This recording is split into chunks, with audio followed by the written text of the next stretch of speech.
சிவாய நம சிவாய நம சிவாய நம சிவாய நம.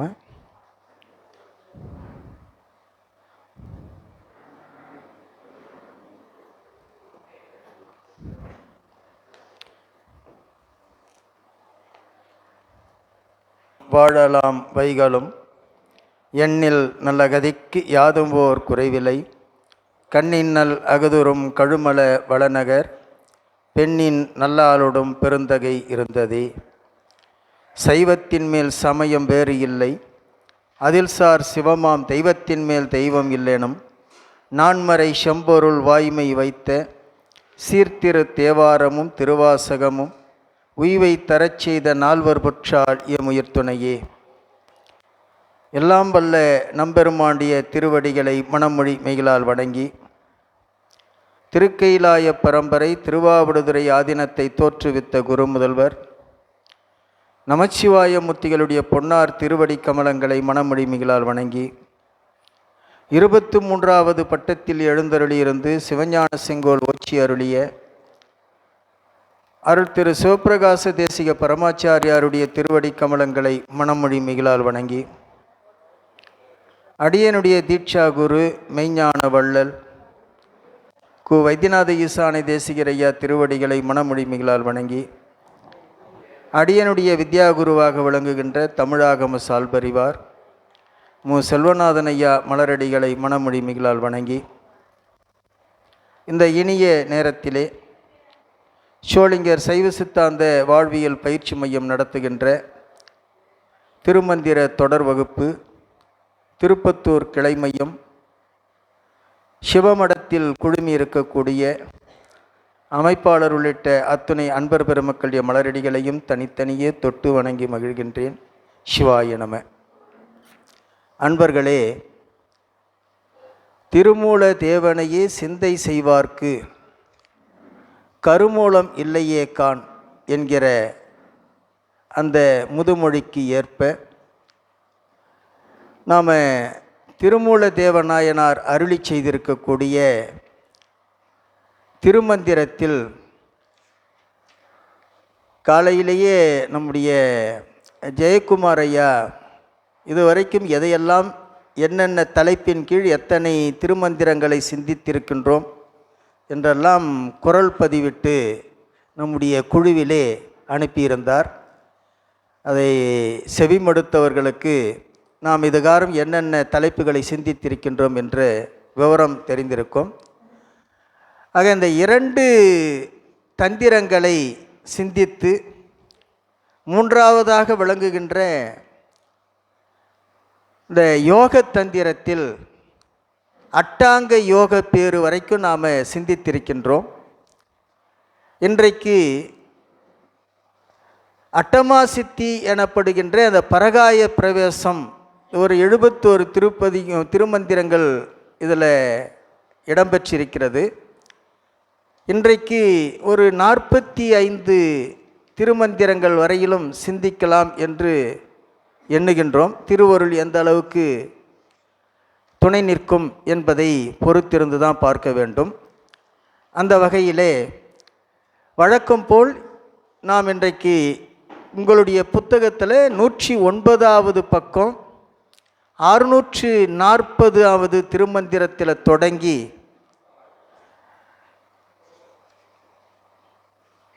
116வது பக்கத்தில்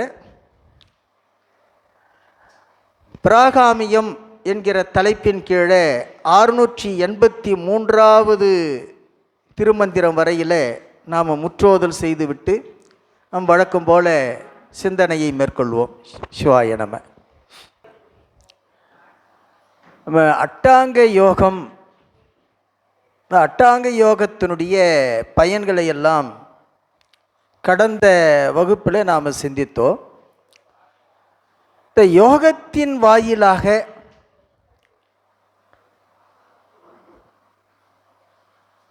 கைவரப்பெறுகின்ற இந்த எண்வகை சித்திகள், அதுதான் அட்டமா சித்தி. சித்தி என்ற சொல்லுக்கு வெற்றி என்று பொருள். பெருவெற்றி, மா சித்தின்னா பெருவெற்றி. இது அட்டம்னா 8 இல்லை, அதாவது வடமொழி சொற்கள் இவை.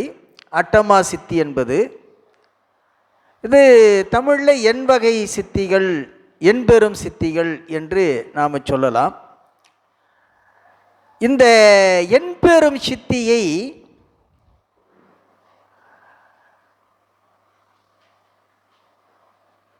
எழுபத்தோரு திருமந்திரங்களால் நம்முடைய திருமூல தேவநாயனார் உணர்த்துகின்றார். இந்த எண்வகை சித்தி, அதாவது அட்டமா சித்திக்கு இன்னொரு பெயராக பரகாய பிரவேசம் என்று திருமூலர் வைக்கின்றார். இந்த பரகாய பிரவேசம் என்றாலும் அட்டமா சித்தி என்றாலும் இரண்டும் ஒன்றே. அட்டமா சித்திக்கு வேறு ஒரு பெயர் பரகாய பிரவேசம். அந்த எண்வகை சித்திகள் என்னென்ன என்பதை பற்றி முதல்ல தெரிந்து கொண்டு அதுக்கப்புறம் நாம் திருமந்திரத்துக்குள்ளே நுழையலாம். 8 வகையான சித்திகள்: அனிமா, லகிமா, மகிமா, கரிமா, பிராத்தி, பிராகாமியம், ஈசத்துவம், வசித்துவம். ஒவ்வொன்றா சொல்கிறேன். அனிமா எழுதி போட்டணுமா? எழுதிடலாம். எங்க புக்கில் இருக்கா? சரி. அனிமா உடலை அணுவினும் குறுக்கி கொள்ளுதல், உடலை நுண்ணியதாக்கி கொள்ளுதல். அனிமான்னா அணுவை விட நுண்ணியதாக ஆக்கி கொள்ளுதல் அனிமா.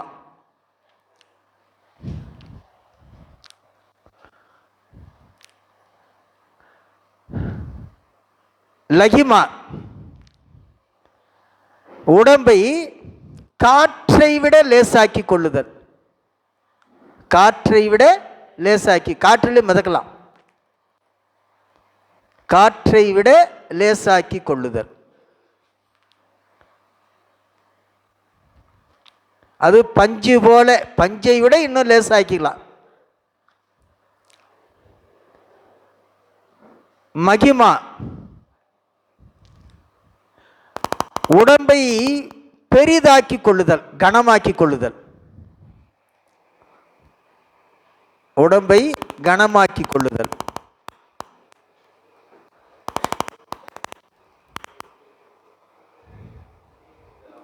உடம்பை கனமாக்கி கொள்ளுதல் அல்லது பெரிதாக்கி கொள்ளுதல். சிவாய நம சிவாய.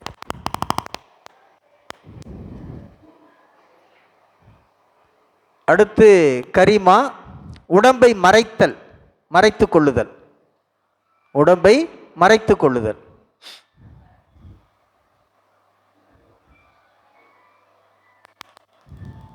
உடம்பை மறைத்து கொள்ளுதல்.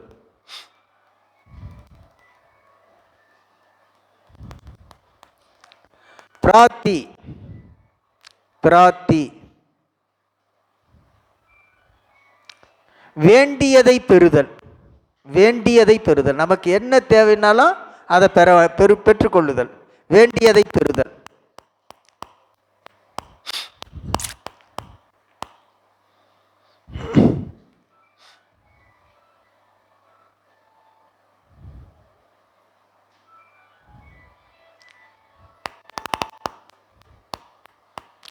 பிராகாமியம்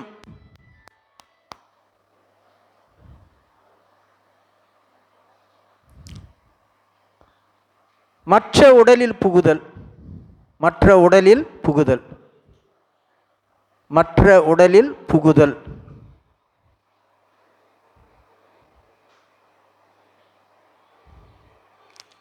பிராகாமியம், பிராகாமியம் மற்ற உடலில் புகுதல் அல்லது வேறு உடலில் புகுதல்.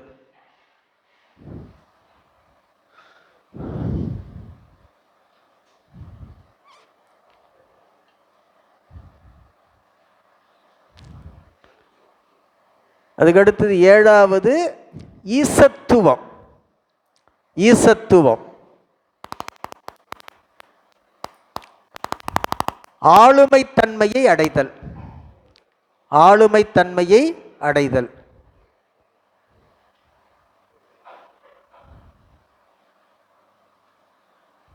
ஆளுமை தன்மையை அடைதல். அதுக்கு 8வது வசித்துவம். வசித்துவம் பிறரை வசியப்படுத்துதல். பிறரை வசியப்படுத்துதல்.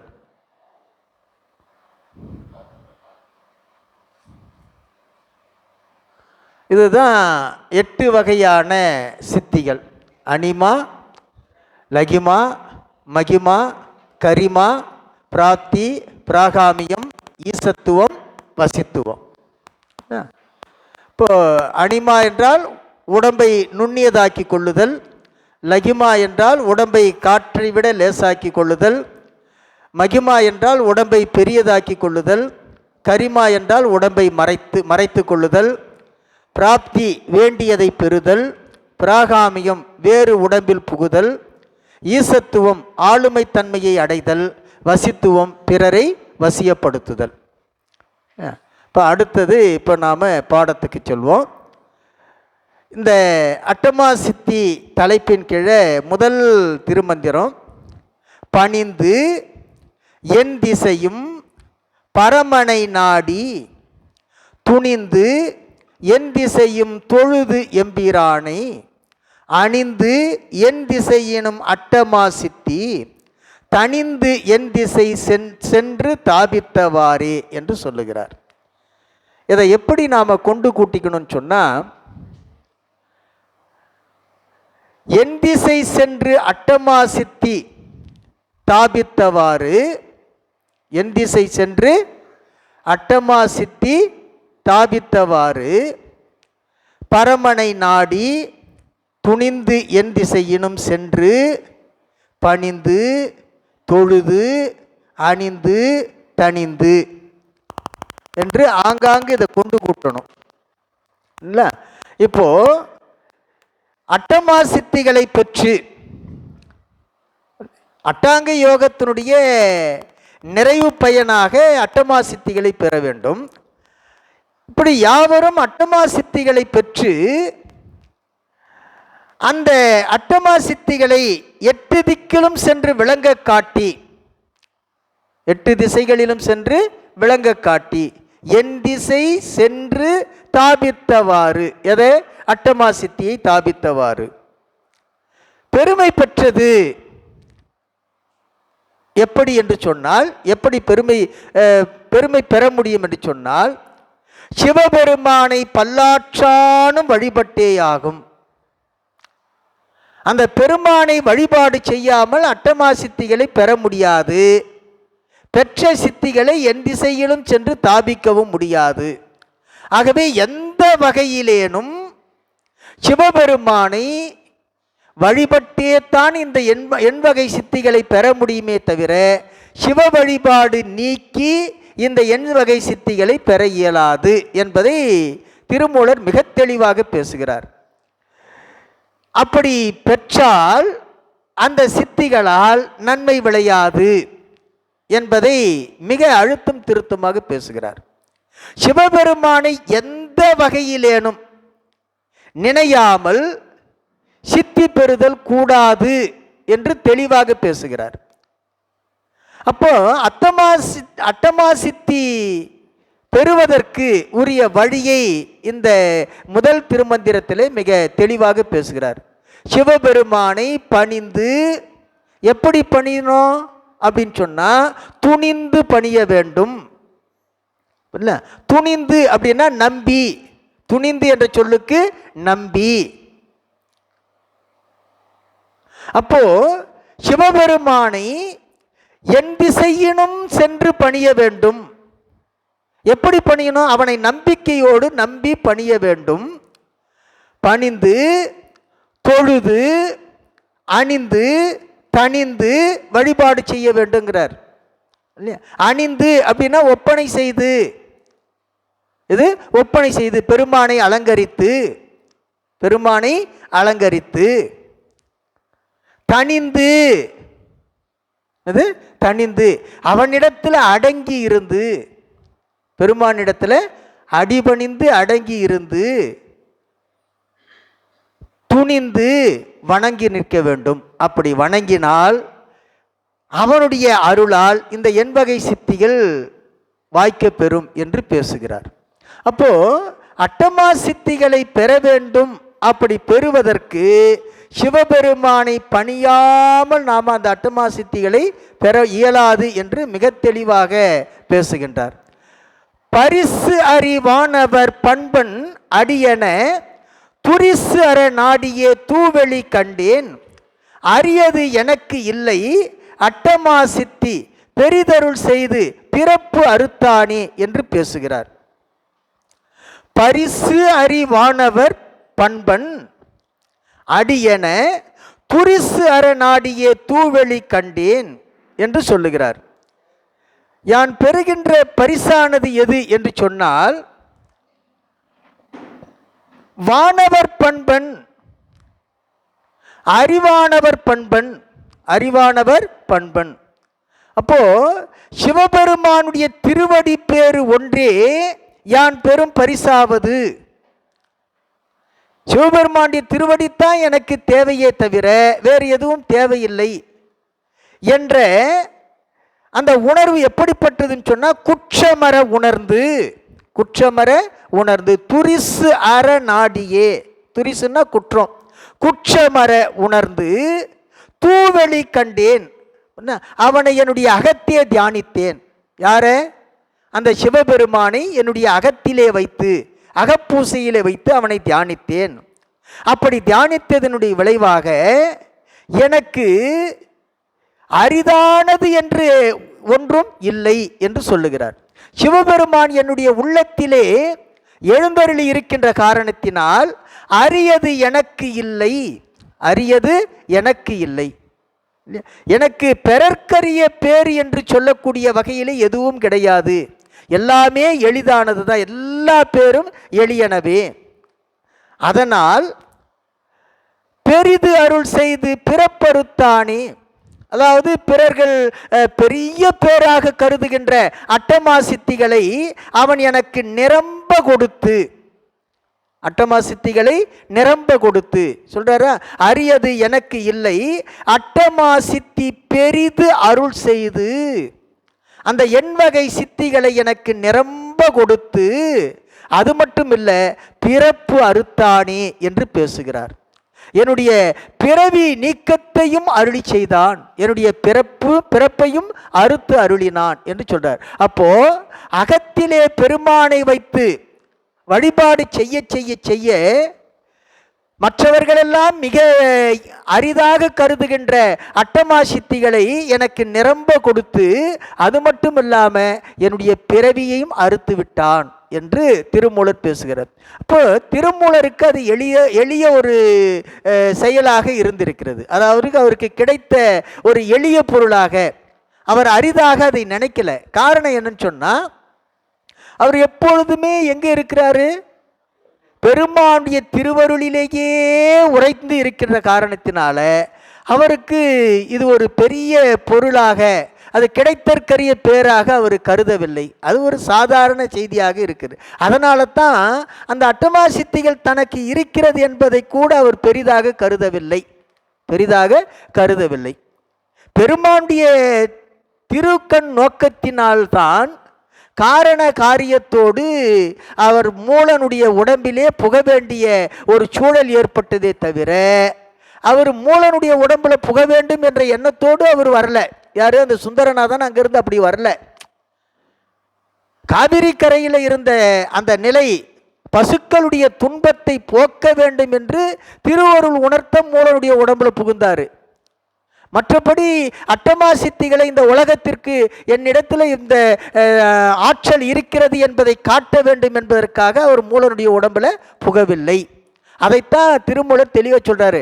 அட்டமா சித்திகளை எனக்கு நிரம்ப கொடுத்தது மட்டுமில்லாமல் அவன் பிறவியையும் அறுத்து விட்டான் என்று சொல்லுகிறார். அதற்கடுத்ததாக குறவன் அருளில் குறிவழி மூலன் பறையின் மனமிகு சங்கட்டம் பார்த்து தெரிதரு சாம்பவி கேசரி சேர பெரிய சிவகதி பேரெட்டாம் சித்தியே, சிவகதி பேரு எட்டாம் சித்தியே, அப்படி நாம் பதம் பிரிச்சுக்கணும்.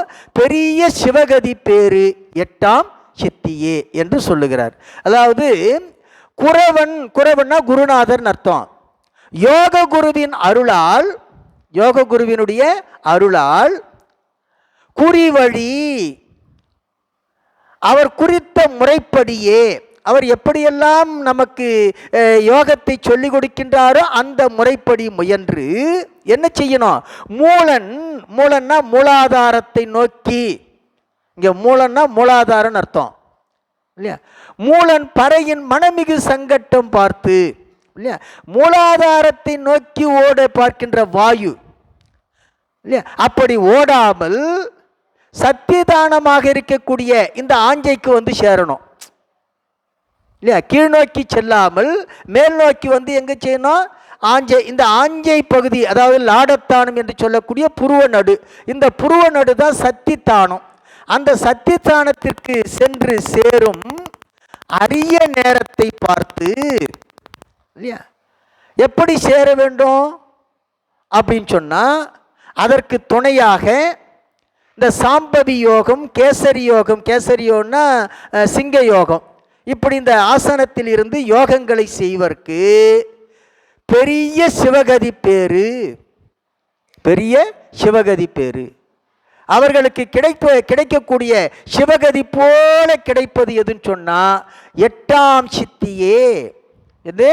எட்டாம் சித்தி. எட்டாவது சித்தி எது? வசித்துவம். எட்டாம் சித்தி எது? வசித்துவம். வசித்துவம்னா என்ன? பிறரை வசியப்படுத்துதல் இல்லையா? அது கிடைச்சிருதுன்னு சொன்னா வேற மற்றதை பத்தி எல்லாம் கவலைப்பட வேண்டிய அவசியமே இல்லை. ஆக அந்த எட்டாம் சித்தி கிட்டும் என்று சொல்லுகிறார். அப்போ மூலாதாரத்தில் இருக்கக்கூடிய அந்த வாயுவை உள்ளே செலுத்தி என்ன செய்யணும்? சாம்பவி யோகமோ அல்லது கேசரி யோகத்திலேயே இருந்து ஆஞ்சையில இருந்து யோகத்தை செய்வார்களுக்கு இந்த வசித்துவம் என்று சொல்லக்கூடிய எட்டாம் சித்தி வாய்க்கும் என்று சொல்லுகிறார். அப்போ சித்திகளை முழுமையாக பெறுகின்ற நிலையை இந்த திருமந்திரத்திலே வைத்து சொல்லுகின்றார். அதற்கு அடுத்ததாக காயாதி பூதம் கலை காலம் மாயையில் ஆயாது அகல அறிவொன்று அனாதியே ஓயா பதியதன் உண்மையை கூடினால் வீயா பரகாயம் மேவலும் ஆமே என்று அருமையான ஒரு திருமந்திரம். காயாதி, அந்த காவுக்கு முன்னாடி ஆ என்ற ஒரு எழுத்து சேர்த்துக்குங்க. இது வந்து தமிழ் இலக்கணத்தில் முதல் குறை என்று பெயர். ஆகாய ஆதின்னு அர்த்தம். அப்போ ஆகாய ஆதி, ஆகாய முதலாகிய அப்படின்னு பொருள். ஆகாய முதலாகிய பூதங்களையும் கலை காலம் இல்லையா, அதுக்கடுத்தது மாயையில் கலை காலம் முதலாகிய இந்த உள் அந்த கரணங்கள், இந்த உள் அந்த கரணங்களையும் பற்றி நின்று ஆயாது அகல அறிவொன்று அனாதியே. ஒரு பொருளை சுட்டி அறியாமல், ஒரு பொருளை சுட்டி அறியாமல் வியாபகமாக அறியும் அறிவால், வியாபகமாக அறிவும் அறிவால் என்று சொல்றார். அதாவது ஆயாது அகல அறிவு. அகல அறிவுன்னு சொன்னா வியாபித்து இருக்கின்ற அறிவு, விசாலமான அறிவு. இப்ப நம்முடைய அறிவெல்லாம் என்ன ஆகுன்னு சொன்னா ஒன்றை மட்டும் சுட்டி அறிகின்ற அறிவு.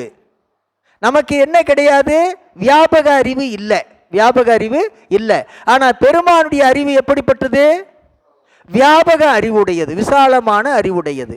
அதனால தான் அவன் கருவிகளை கொண்டு அறிவதில்லை. நாம எதை கொண்டு அறிகிறோம்? கருவிகளை கொண்டு அறிகிறோம். கருவிகளை கொண்டு அறிகின்ற அறிவு சுட்டி அறிவு. என்ன அறிவு? சுட்டி அறிவு. சுட்டி அறிகின்ற அறிவு சுட்டறிவு. ஆனா கருவிகள் இல்லாமல் சுட்டி அறியாமல் அறிகின்ற அறிவு இருக்கிறது, அது வியாபக அறிவு. அது என்ன அறிவு? வியாபக அறிவு. அந்த வியாபக அறிவு, அந்த வியாபக அறிவை கொண்டு, வியாபக அறிவை கொண்டு என்ன செய்யணும் சொன்னா ஒளியா ஓயா பதியதன் உண்மையை கூடினால் அந்த அந்த அனாதியே தனக்கு அறிவை தரக்கூடிய பதிப்பொருளின் உண்மையை அடைய விரும்பினால் ஓயா பதி, ஓயா பதி அப்படின்னா என்ன அர்த்தம்? ஓய்வு இல்லாமல் ஒழிவு இல்லாமல் நமக்கு என்ன பண்ணிட்டு இருக்கிறான்? அறிவை கொடுத்து கொண்டே இருக்கிறான். யாரு? பெருமான். நாமத்தான் என்ன பண்ணலன்னு சொன்னா அதை வாங்கி கொள்ள மறுத்துக்கிட்டு இருக்கிறோம். அவன் ஓயாது ஒழியாது என்ன கொடுக்குறான்? கொடுத்துக்கிட்டே இருக்கிறான். சொல்றாருல மணிவாசகர், உன்னால் ஒன்றும் குறைவில்லை, யானது அறியாதே கெட்டேன்.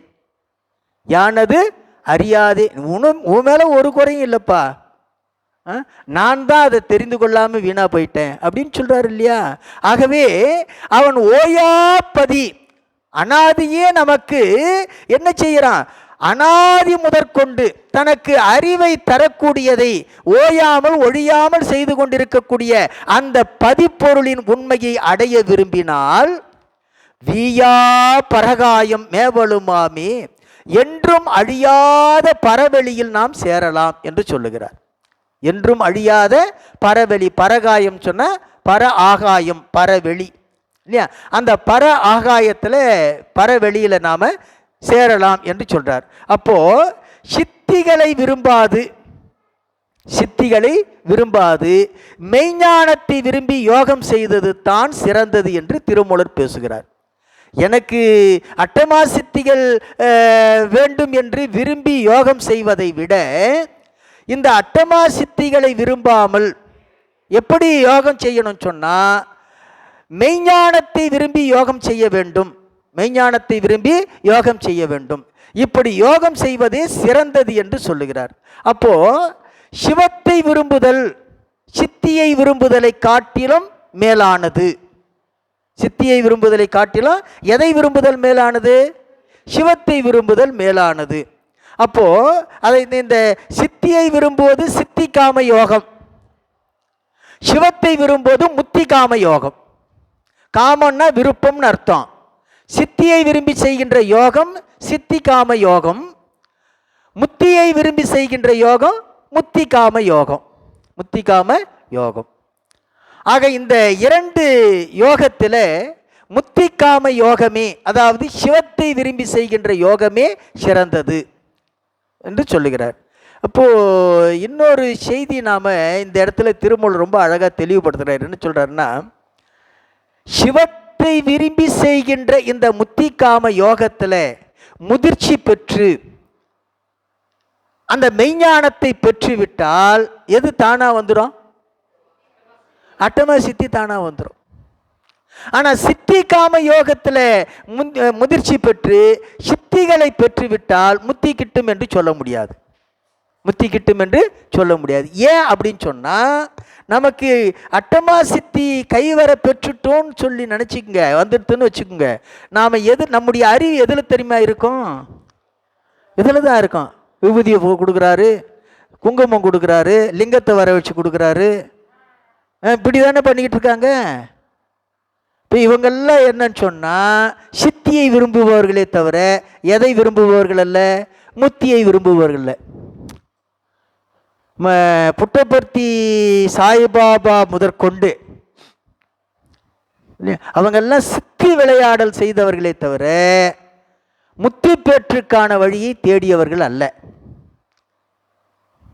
புரியுதுல்ல? முத்தி பெற்றுக்கான வழியை தேடியவர்களாக இருந்தால் அவர்கள் இந்த உலகத்தில் இன்னைக்கு திருமூலரை பற்றி எத்தனை பேர் பேசிக்கிட்டு இருக்கிறோம்? எங்கேயாவது அவருக்கு ஆசிரமம் இருக்குதா? பிரான்ச்சஸ் எங்கேயாவது வச்சிருக்கிறாரா திருமூலரை? அதெல்லாம் எங்கேயும் கிடையாது. ஆனால் நம்ம புட்டபர்த்தி ஆசிரமம் எவ்வளோ பெரிய ஆசிரமம், எத்தனை கோடி சொத்து, எத்தனை பிரான்ச் இருக்குது. ஏன்னா அவங்களுக்கெல்லாம் முத்தி கிடையாது. எது மட்டும்தான் உண்டு? அது வேண்டாம், நம்ம அங்கெல்லாம் போக வேண்டாம். புரியுதா? அப்போது அதை தான் திருமூலர் ரொம்ப தெளிவாக சொல்கிறாரு. முத்தி வேண்டி யோகம் செய்பவர்களுக்கு சித்தி கிட்டும். ஆனால் அந்த சித்தியை அவர்கள் பெரிதாக எண்ண மாட்டார்கள், அது பெரிதாக இருக்காது என்று சொல்லுகிறார். என்ன, இதைவிட மேலானது அது, இதைவிட மேலானது அது.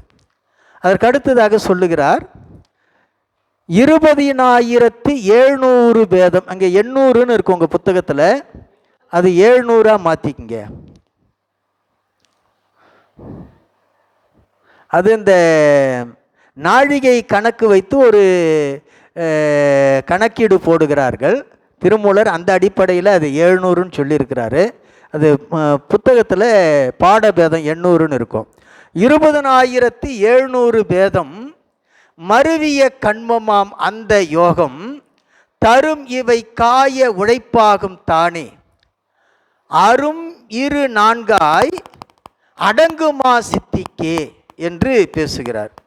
அதாவது கண்மத்தையே பொருந்த செய்கின்ற சித்தி காம யோகம் இல்லையா, சித்தியை மட்டுமே விரும்பி செய்கின்ற அந்த யோகம். அந்த யோகம் எண்வகை சித்தின்னு சொல்கிறோம், எண்வகை சித்தி என்று சொல்லுகிறோம். அந்த 8 வகையான சித்திகள் எத்தனை பேதங்களை உடையதுன்னு சொன்னால் 20,700 பேதங்களை உடையது இல்லையா. அது 20,700 பிரிவுகளாக இருக்குதான், விளங்குதான். எது அந்த 8 இல்லையா. அப்படி விளங்கும் அந்த சித்திகளையே தருகின்ற இவை காய உழைப்பாகும் தானே இல்லையா.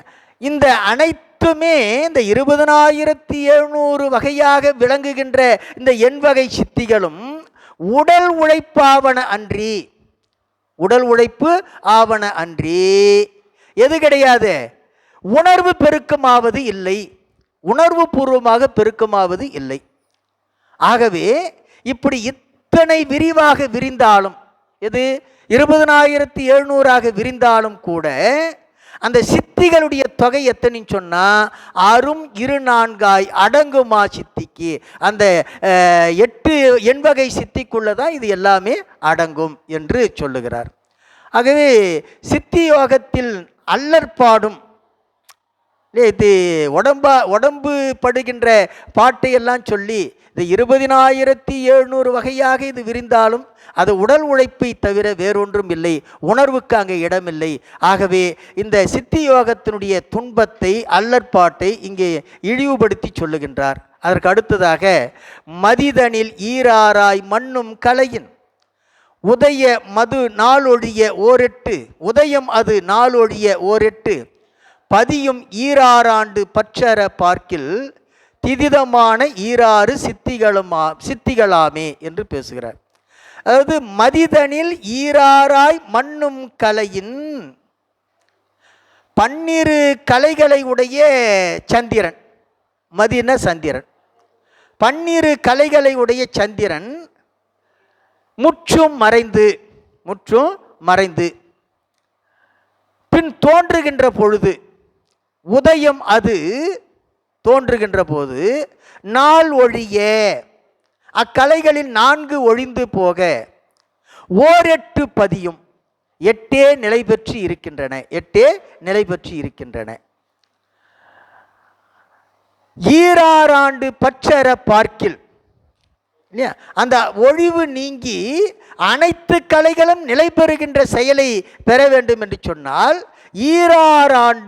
12 ஆண்டுகள் அயராது யோகம் செய்தால் அந்த ஆண்டு எல்லைக்குள் எது கிட்டும், திதிதமான 6 சித்திகளுமாமே என்று சொல்லுகிறார் இல்லையா. இங்கே 6ங்கிறது என்னன்னு சொன்னால் 2, 6, 8 வகை சித்திகள் கிட்டும் என்று சொல்லுகிறார். ஆகவே 12 ஆண்டுகள் என்ன செய்யணும், யோகம் செய்ய வேண்டும். அப்படி யோகம் செய்தால் அந்த எண்வகை சித்திகள் கிட்டும். இங்கே 12 கலைகளை உடைய சந்திரன் மறைந்து மீண்டும் தோன்றுகிற போது 8 நிலை பெறுகின்றது, 4 ஒழிகிறது என்று சொல்லுகிறார் இல்லையா. இது எந்த கணக்குன்னு சொன்னால், நாம் மூச்சை வெளியே விடுறோம், வெளியே விடுகின்ற போது 12 அங்குலம் வெளியே போகுது. எத்தனை அங்குலம் வெளியே போகுது, 12 அங்குலம் வெளியே போகுது. அதை தான் அவர் சொல்கிறார், 12 அங்குல காற்று வெளியே போகுது. இதை எது மேலே ஏற்றி சொல்கிறாரு, சந்திரன் மேலே ஏற்றி சொல்கிறார், நிலவின் மேலே ஏற்றி சொல்கிறார். அப்போ 12 அங்குல காற்று வெளியே போயிட்டு மீண்டும் தோன்றுகிற போது, அந்த சந்திரன் தோன்றுகிற போது 8 கலைகளே, 4 கலைகள் ஒழிய 8 கலைகளே நிலை பெறுகிறது அப்படின்னு சொன்னால் 12 அங்குல காற்று வெளியே போயிட்டு திரும்பவும் நாம் உள்ளே மூச்சு இழுக்கின்ற போது 8 அங்குல காற்று தான் உள்ளே வருகிறது. எத்தனை அங்குலம் வீணாக போகுது, 4 அங்குலம் வீணாக போகுது. அந்த செய்தியை சொல்லி இப்போ என்ன சொல்கிறாரு, 12 ஆண்டுகள் இப்படி யோகத்தில் இருந்துன்னு சொன்னால் எந்த காற்றும் விரயமாகாமல், எந்த காற்றும், அதாவது ஒரு அங்கல காற்று கூட விரயமாகாமல் அந்த வாயுவை வசப்படுத்துகின்ற ஆற்றலை பெற்றுவிடலாம் என்று திருமூலர் பேசுகிறார். அதற்கு அடுத்ததாக, நாடும் பிணியாகும் நம் ஜனம் சூழ்ந்த கால், நீடும் கலை கல்வி நீள் மேதை கூர் ஞானம், பீடொன்றினால் வாயா சித்திகள் வேதத்தின் நீடும் தூரம் கேட்டல் நீள்முடி ஈராரே என்று பேசுகிறார். அதாவது இந்த யோகத்தை செய்கின்ற போது எப்படி செய்ய வேண்டும் என்று சொல்றார். நாடும் பிணியாகும் நம் ஜனம் சூழ்ந்த கால், நம்முடைய சுற்றத்தாரோடு நாம் தொடர்பு கொண்டு இருந்தோன்னு சொன்னால், அல்லது நம்முடைய சுற்றத்தார்கள் எல்லாம் நம்மை சூழ்ந்து கொண்டு இருந்தால் யோகத்திற்கு தடையாகும். கொஞ்சம் யோசனை பண்ணி பாருங்க. திருமந்திர வகுப்புக்கு வரத்துக்கு எவ்வளவு தடையை தாண்டி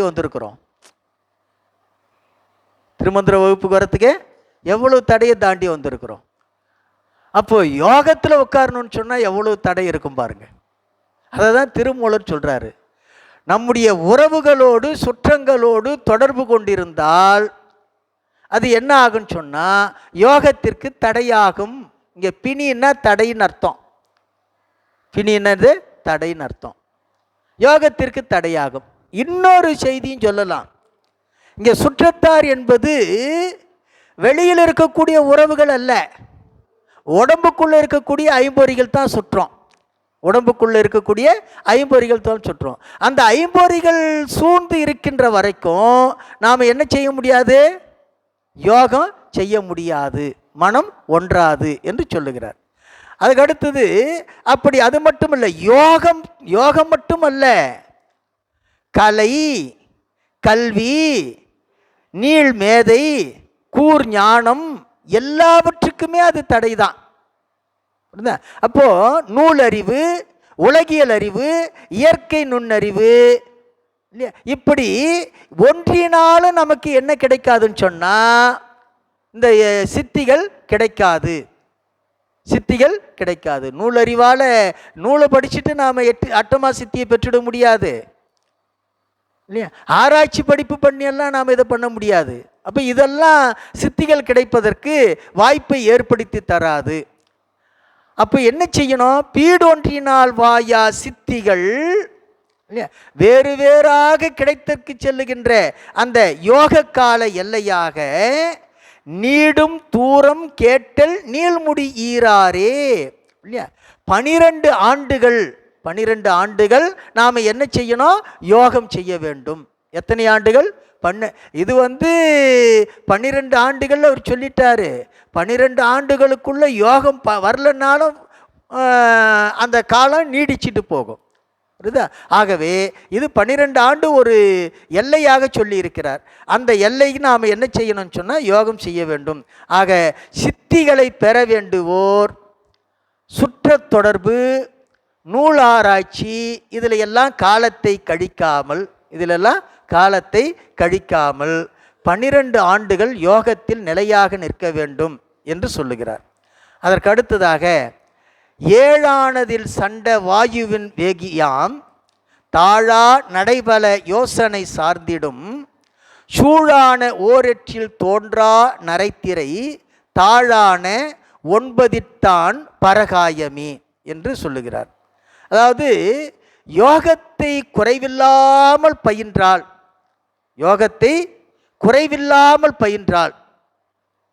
இப்போ 12 ஆண்டு சொல்லியிருக்கிறாரு.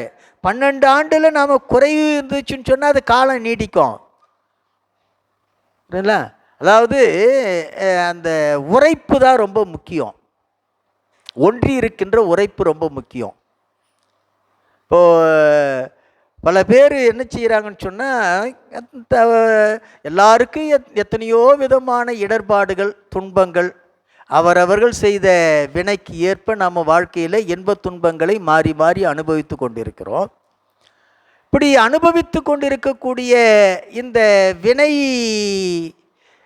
போகத்தை, இந்த வினை துன்பத்தை நாம் போக்கிக் கொள்வதற்கு பல பேர் பல பரிகாரங்களை சொல்லி கொண்டிருக்கிறார்கள். ஆனால் நமக்கு தெரிந்த ஒரே பரிகாரம் எதுன்னு சொன்னால் திருமுறை ஓதுதல் தான். நமக்கு தெரிந்த ஒரே பரிகாரம் என்னது? திருமுறை படனம் தான். இப்போ அடியேனிடத்தில் சில பேர் கேட்குறாங்க, இந்த மாதிரி ஒரு பிரச்சனை இருக்குது, இது என்ன பண்ணலாம் அப்படின்னு சொல்லி. அதுக்கு ஒரு திருமுறையை சொல்லி இந்த பதிகத்தை தினமும் பெருமான் முன்னிலையில் பாராயணம் பண்ணுங்க அப்படின்னு சொல்கிறோம். இதுதான் நாம் சொல்லுகின்ற பரிகாரம். இப்போ இந்த பரிகாரத்தின் வாயிலாக சில பேருக்கு விரைவிலேயே அது தீர்வு கிடைத்திருக்கிறது, பல பேருக்கு காலம் கடந்திருக்குது. ஐயா நீங்கள் சொன்ன மாதிரி தான் ஐயா பாடிக்கிட்டு இருக்கிறேன், இன்னும் பிரச்சனையே தீரலையே அப்படின்வாங்க. இன்னும் பிரச்சனையே தெரியலன்னுவாங்க. இப்போ இதுக்கு என்ன காரணம் அப்படின்னு சொன்னால், திருமுறையின் மீதோ திருமுறையை பாராயணம் செய்ய சொன்னவர் மீதோ குறையில்லை. திருமுறையை பாராயணம் செய்கின்றவர்களுடைய உரைப்பு எத்தகையதாக இருக்கிறது, உரைப்பு எத்தகையதாக இருக்கிறது. இப்போ எந்த அளவுக்கு பெருமானை முழுமையாக சார்ந்து நாம் அந்த திருமுறையை ஓதுகிறோமோ அந்த அளவுக்கு விரைவாக என்ன செய்யும், அந்த திருமுறை நமக்கு பலனை தரும். அதுபோல 12 ஆண்டுகள் யோகத்தில் இருக்கணும்னு திருமூலர் சொல்கிறாரு.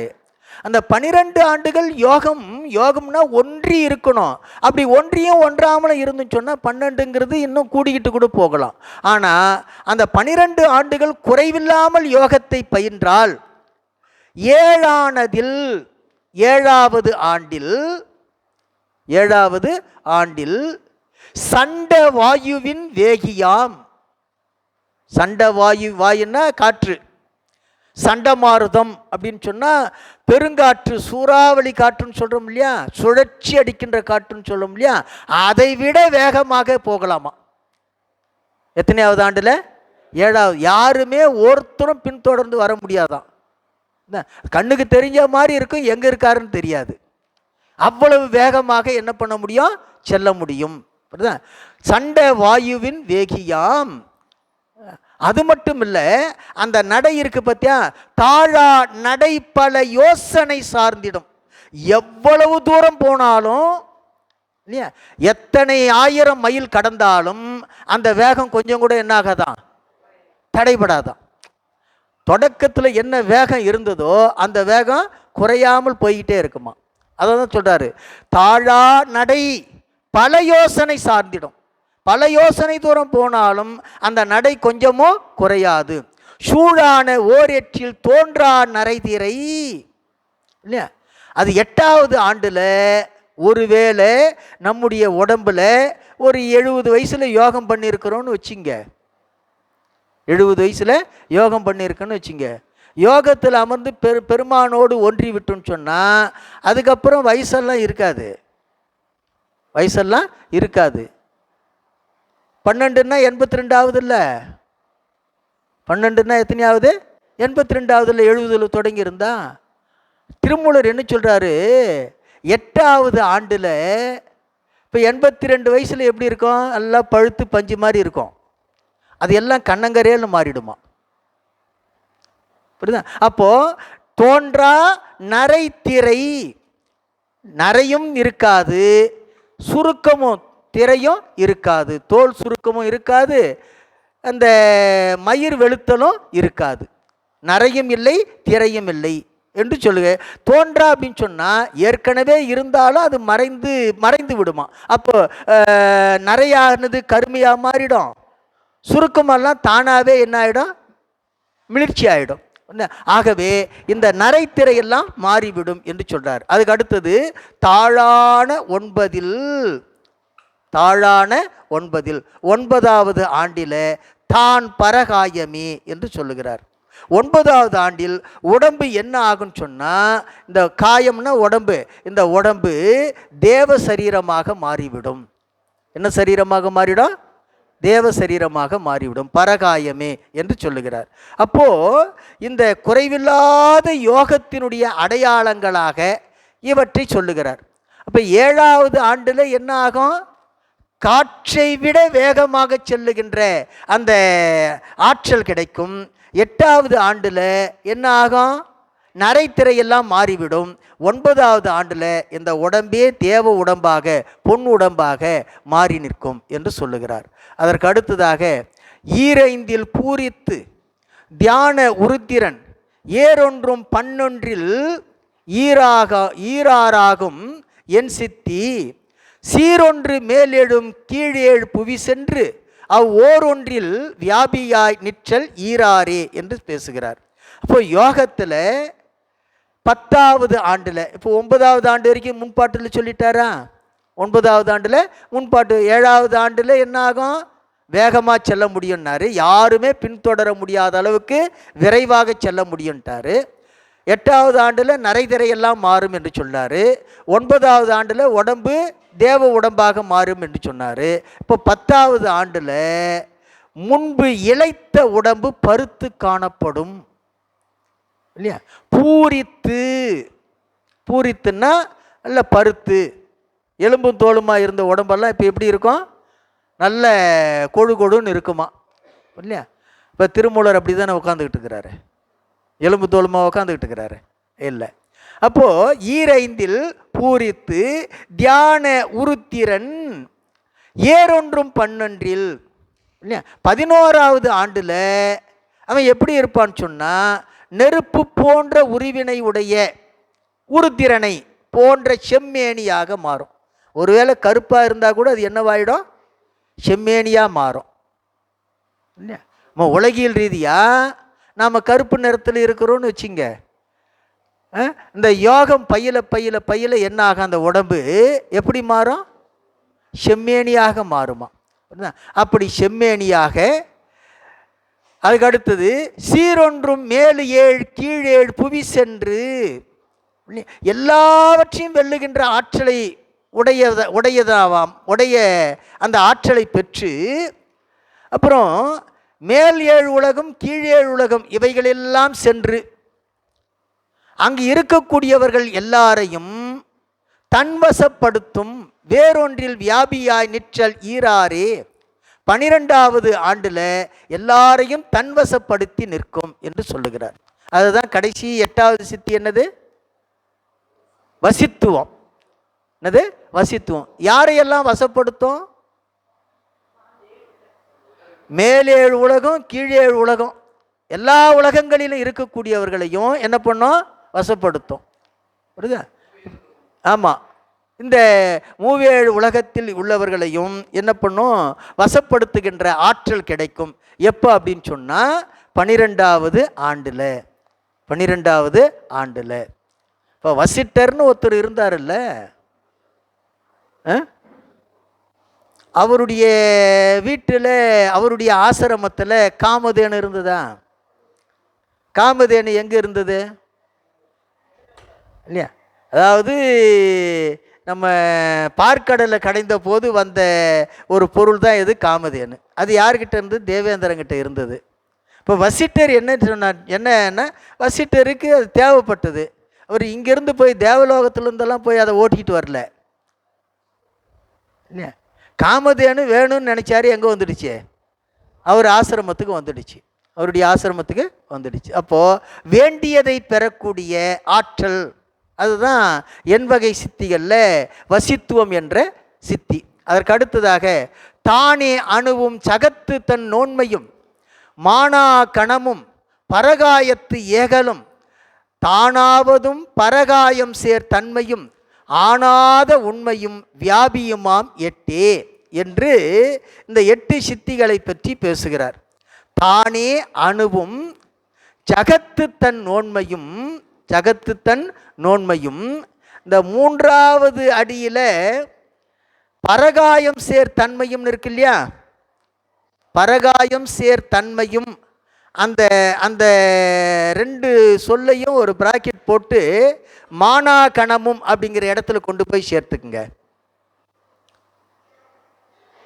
3வது அடியில் இருக்கக்கூடிய பரகாயம் சேர் தன்மையும் அதை மானா கணமுங்கிற 2வது அடிக்கு முன்னாடி. அதே மாதிரி 4வது அடியில் வியாபியுமாம் அப்படின்னு இருக்கு இல்லையா?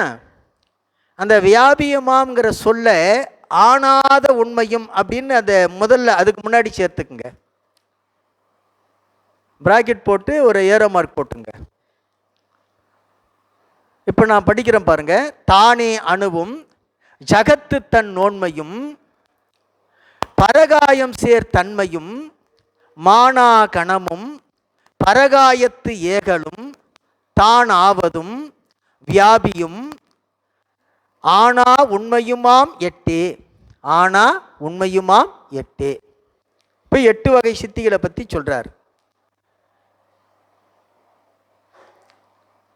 தானே அணுவும் 8 சித்திகள் ஆவன. யோகி ஒருவனே தான் வேண்டியவாறு 8 தன்மையாக நிற்றல். அதுதான் 8 வகையான சித்தி. யோகி ஒருத்தன் தான், அவன் விரும்பியபடியெல்லாம் நிற்கிறான்.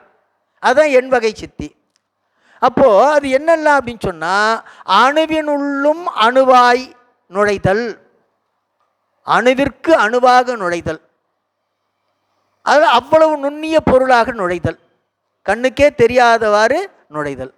அணுவும் ஜகத்து தன் நோன்மையும், ஜகத்து தன், ஜகம்னா அண்டம் இல்லையா, இந்த அண்டத்துக்கு பெரியோனாக, அண்டத்தை விட பெரியவனாக அவற்றை கடந்து நிற்கிறது, அவற்றை கடந்து நிற்றல்.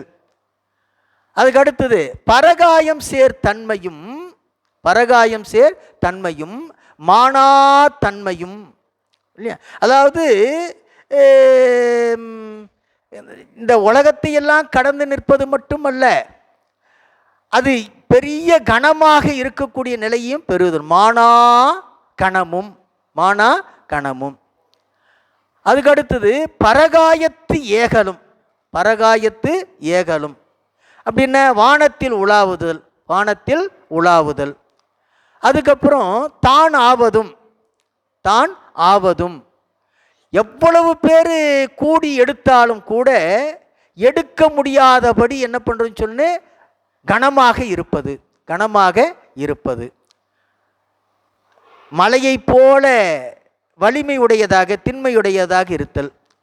அதுக்கு அடுத்தது வியாபி, தான் நினைத்த இடத்துல இருப்பது, தான் நினைத்த இடத்துல இருப்பது. ஆனாத உண்மையுமாம் எட்டே இல்லையா.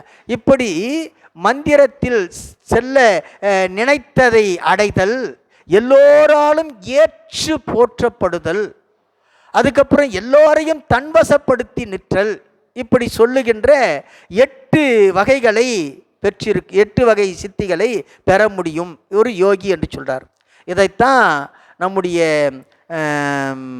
8 வகை சித்திகளை வரிசைப்படுத்துகின்ற போது திருமூலர் அனிமா மகிமா, அனிமா லகிமா மகிமா கரிமா பிராப்தி பிராகாமியம் ஈசத்துவம் வசித்துவம் என்று 8 வகையாக சொல்லுகிறார். இப்போ இந்த 8 வகை சித்திகளை உடையவர்களை நாம் புராணங்களில் நிறைய படிச்சிருக்கிறோம் இல்லையா.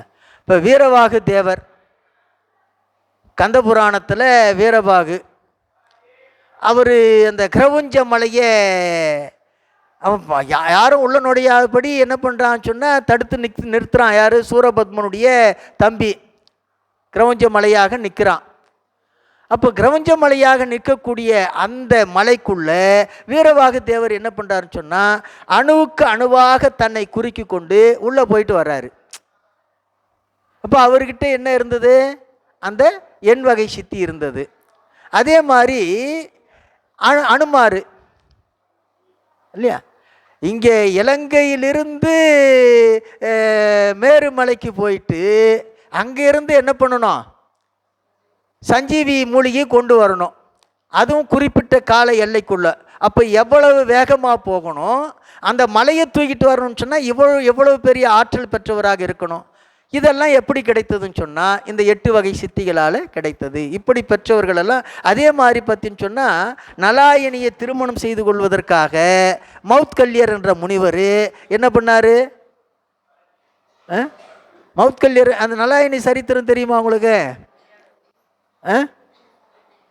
இந்த நலாயினியினுடைய நலாயினி அது மட்டும்தான் தெரியுமா? இப்போது நலாயினி அப்போ என்ன பண்ணுறான்னு சொன்னால், ஒரு அரசனுடைய மகள் யார், நலாயினி, கற்பில் சிறந்தவள் என்பதை வெளிப்படுத்துகின்ற வகையில் அவருடைய வாழ்க்கை அமைந்தது. இந்த மௌத்கல்ய முனிவர் என்ன பண்ணுறாருன்னு சொன்னால், யார் அவளை திருமணம் செய்யணும்னு சொல்லிட்டு மன்மதனை போல உருவெடுத்து போகிறாரு. இப்போ நலாயினி மயங்கி அவர் என்ன பண்ணுறா, திருமணம் செய்துக்கிறேன்னு சொல்லிட்டா. ஆனால் திருமணம் முடிக்கும்போது எப்படி முடிக்கிறாருன்னு சொன்னால், மௌத்கல்ய முனிவராக இருக்கிறாரு.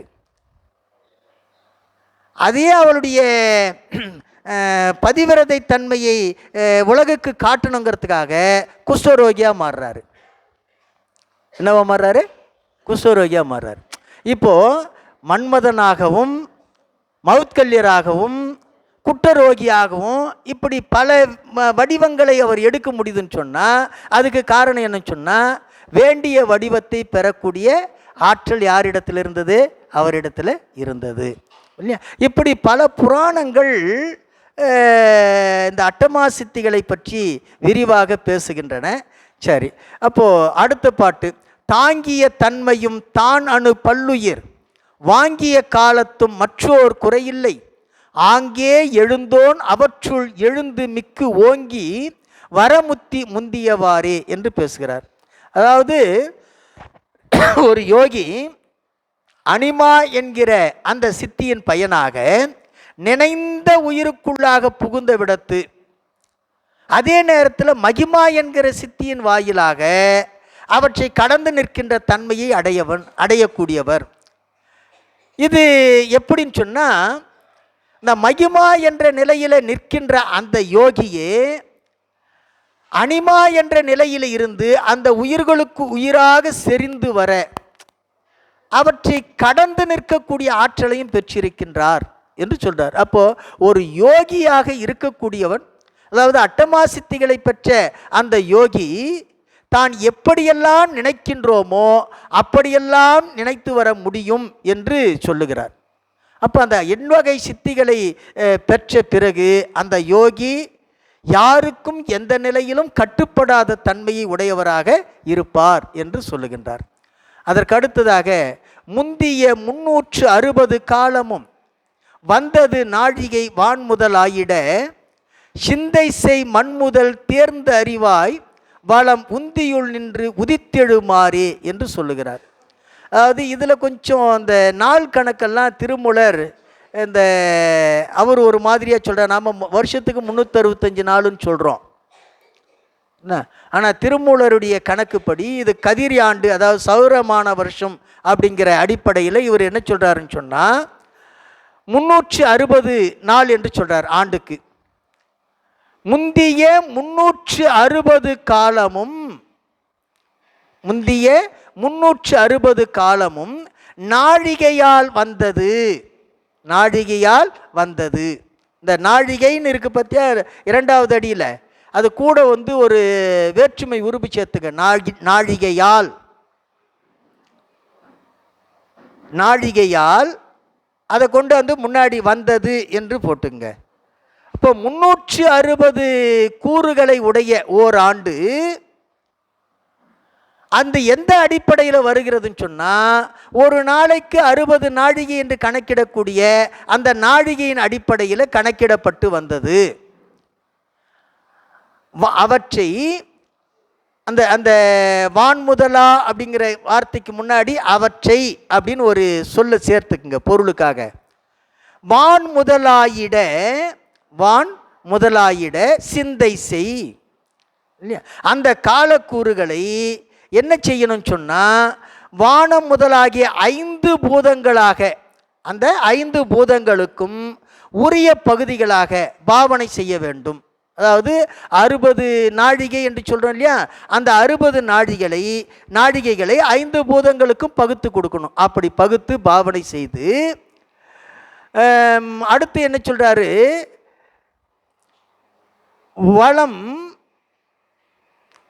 வளம் உந்தியுள் நின்று, வளம் உந்தியுள் நின்று உதித்தெழுமாறே தேர்ந்தறிவாய் என்று சொல்கிறார். அப்போ மண் முதல் வளம் உந்தியுள் நின்று உதித்தெழுமாறு தேர்ந்தறிவாய் என்று பேசுகிறார். அப்போ என்ன சொல்கிறாருன்னா, இப்படி 5 பூதங்களுக்கும் உரியவாக பிரித்த பிறகு மண் முதலாகிய நிலம் முதலாகிய பூதங்களில் அந்த ஆற்றல் சுவாதிட்டானம் முதலாக தோன்றி நிலை பெறுமாறு யோகம் செய்ய வேண்டும் என்று சொல்கிறார்.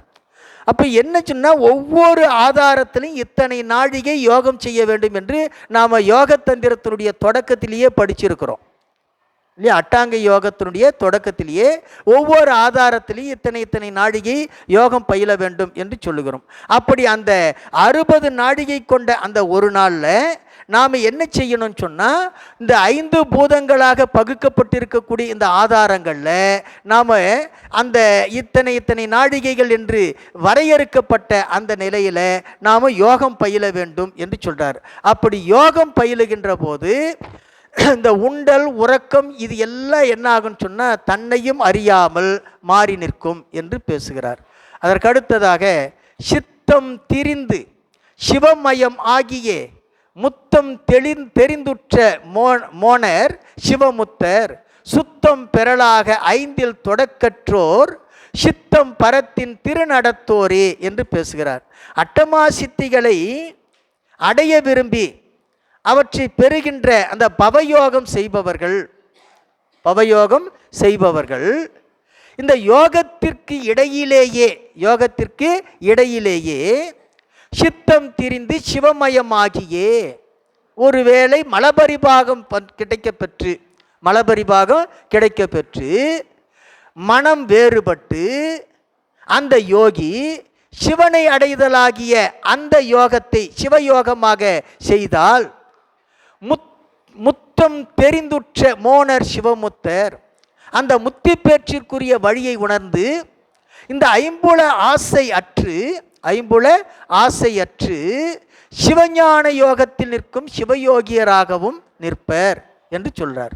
அப்போ அவங்க பவயோகியாகத்தான் யோகத்தை தொடங்கி இருக்கலாம். அந்த ஆன்மாவினுடைய வினைக்கு ஏற்றாற் போல அது இடையிலேயே அந்த ஆன்மா பவயோகத்தை விட்டு சிவயோகமாக மாறுவதும் உண்டு. அப்படி சிவயோகியாக இருந்து சிவயோகியராதலும் உண்டு. அப்படி நிற்கின்ற நிலையில சித்தம் பரத்தின் திருநடத்தோரே அந்த ஆற்றல் தத்துவங்களில் நீங்க வேண்டி அந்த ஐம்பூத கட்டிலிருந்து நீங்கினோர்கள் உள்ளம் எப்படி இருக்குன்னு சொன்னால், இறைவனுடைய அந்த திருநடனத்தில் ஒடுங்கப்பெறும் என்று சொல்றார். சிவபெருமானுடைய திருநடனத்தில் ஒடுங்கப்பெறும் என்று சொல்றார். அப்போ பவயோகமாக தொடங்கிய அந்த யோகமானது சிவயோகமாக முதிர்ச்சி பெற்று அந்த ஆன்மா திருநடத்தில் ஒடுங்கி இருக்கும் என்று சொல்லுகிறார். ஒத்த